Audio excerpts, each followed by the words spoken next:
Duck fans worried about the portal and mouth breathers trying to incite chaos. I have good news for one of you, I have bad news for the other. Yes, obviously the portal is now a weapon.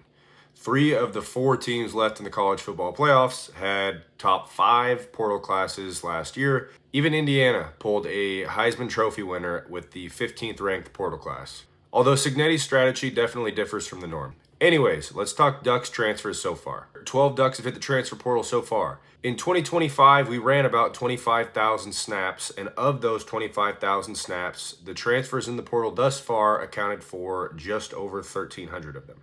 For those of you doing math on that, that's right around 5% of our snaps that we lost. Yeah, a handful of these guys were definitely big names out of the portal and big names out of high school. And a couple of them actually did play some crucial snaps for us. Kingston Lopa, Dalen Austin, Sione.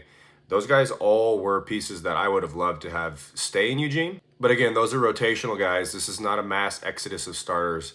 Dan has never lost a single starter to the portal since he's been in Eugene. Roster churn at a university that is regularly executing elite classes out of high school as well as the portal is something that is to be expected. And since Dan has gotten to campus, about 80 players have left. Some hitting, some missing, but quite a few of these guys are going on to play meaningful snaps at other big schools. What that tells me is these guys weren't bad players. They're simply in a room that had a logjam. This is an excess of riches problem. Most our position rooms right now are deeper in the Pacific Ocean. The baseline of not only athletes but football players on a year-to-year basis is continuing to climb. And when you're constantly stacking 5 stars, 4 stars, elite portal talent, somebody's path to the field and somebody's path to the bag has to take a hit. So wish these guys the absolute best, seriously. Hope they get paid, hope they get snaps, and hope they end up blossoming into NFL talent.